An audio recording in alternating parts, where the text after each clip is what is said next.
Willie D Live. What's up, family? Every time a tragedy becomes a national story, here they come. People who are claiming to be a cousin, a brother, a sister, a grandson, a family member. Here they come. Childhood friend. Every single time. This type of thing used to happen when somebody would become famous, if they would just become famous for a talent. Now it's one of those things that is happening when people become famous for a tragedy. So there's some guys that I saw on TikTok who filmed themselves saying that they were Nolan Wells' cousins and they were getting ready to go to the Horn Island and pull up. They're gonna pull up and they're not playing, and they're gonna take care of some business. They're going to take care of business and woo woo woo. Now, I don't believe that these guys really are Nolan Wells' cousins, even though they claim they are. I don't believe they are. Number one, it just didn't look serious enough, The things that were coming out of dude's mouth, yo, man, we finna crash out. We finna crash out. Another dude was in the back, was like, yeah, man, hey, man, don't be showing my face like that. He started laughing or whatever. And dude who's on the right there, who's basically the ringleader, saying something like, yeah, he do comedy or he funny or something like that, but he'll basically do something to you, right? Like what are you getting out of that besides, some clicks and likes and, some shits and giggles, really, because the family ain't getting nothing out of it. Like, I think people tend to forget that Nolan Wells was a real human being, a person who died, 18 years old. His death shook not only his family, but his community, and it has subsequently shook the nation. So what is funny about that? Like for me, look, fam, I do this thing for real. I report news, and I report it the way I see it. I stay as close to the facts as I can. Yes, my videos are going to get views. They're going to get likes. I'm going to get paid because, that's what I do on YouTube, on social media. I have a platform that brings news, and in return, I'm compensated for my reporting. But I'm going to tell you something, fam. No amount of money would make me stick myself out there like that. It wouldn't make me play myself like that. I couldn't do it. I couldn't just get on video and be like, yeah, I'm Nolan Wells, cuz just for shits and giggles. It's for like try to get some likes, get some comments or whatever, or trying to get some bread out of it. Like, it's too many ways to legitimately get money. It's too many ways to honorably get money. If this type of stuff really ain't necessary, but what it is it's the low-hanging fruit. Every time something like this comes around, something like this happens, everybody got an opinion and a camera. When a case becomes viral, suddenly everybody is a cousin, childhood friend, a neighbor, insider, or somebody close to the family. But here's a question. And I asked this question when I came into some notoriety after we put out our first album in '89. After Get Up Wars put the first album out in '89,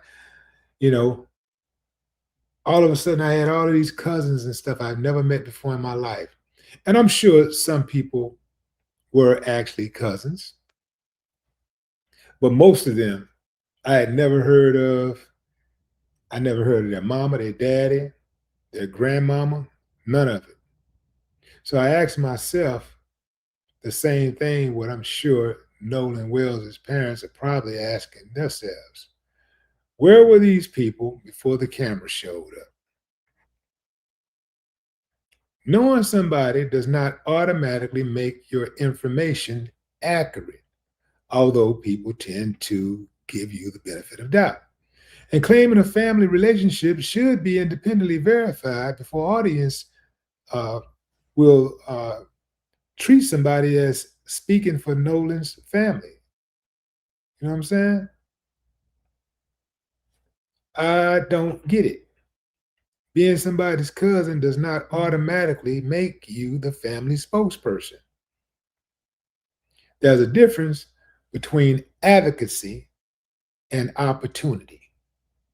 And I'm seeing a whole lot of opportunity and less advocacy. Advocacy asks, how can I help?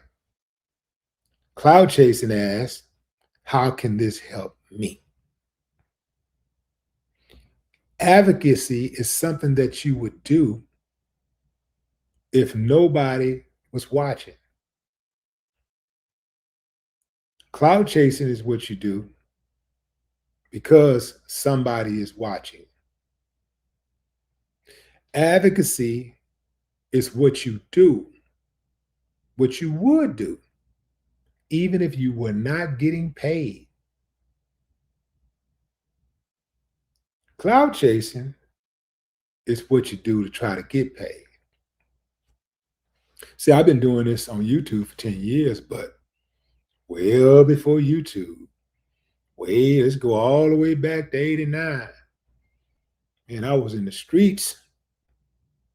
I was in the streets speaking against injustice.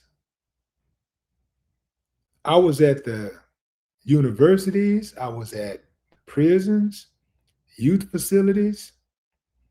Something go down, I'm marching, I'm boycotting, I'm on the front lines. Ain't asking for nothing but justice.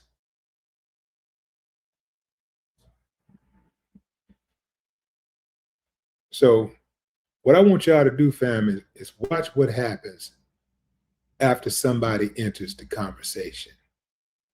Are they sharing useful information?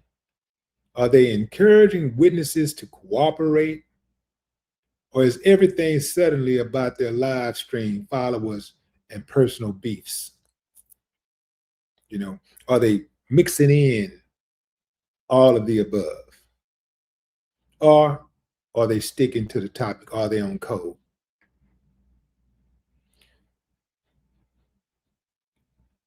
When you look at social media research, it supports the broader point that likes, attention, and other forms of social reward can influence posting behavior. Some people don't want justice to come. They want their notifications to come. Controversy pays. This is the uncomfortable part because, you know, I'm a content creator too. Attention has an economic value. Views can become subscribers, subscribers can become money. Outrage can produce enormous engagement. When they start talking about, you know, researching social media and all of this stuff, researchers have specifically studied clout chasing as using controversy and shock value to gain online visibility and potentially monetize attention.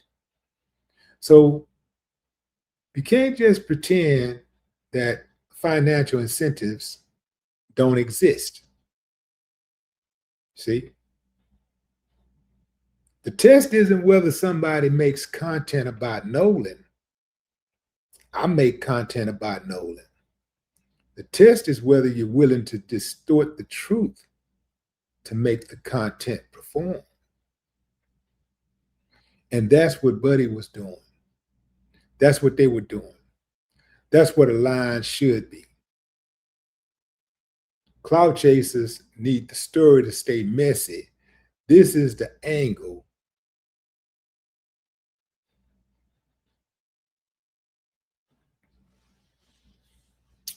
So what's the resolution? It could actually be bad for somebody whose entire platform depends on controversy. And see, what happens is if authorities definitively establish what happened, some people's content machine stops. But uncertainty produces endless theories, reaction videos, bombshells, feuds, accusations, live streams, all of that, fam. All of that. So you have to consider when you're watching people, when you're watching the content, you have to consider authenticity. Now, some people don't care about all of that. Some people, simply want to engage. Some people simply, want to be entertained. And there's a place for that. And I know that, everybody don't do the same thing. There are some people that just get online and they just want the jokes. They don't care how they get them, at who expense. They just want the jokes. They want the clicks. They want the likes. They want the attention. I get it. But damn, man, there has to be a middle ground where you can do all of that, but maintain your integrity and not disrespect the family who is going through the absolute worst time of their lives. There's got to be a better way. That's all I'm saying, family. But what say you? Drop a comment. I'd love to hear your thoughts. No more talk.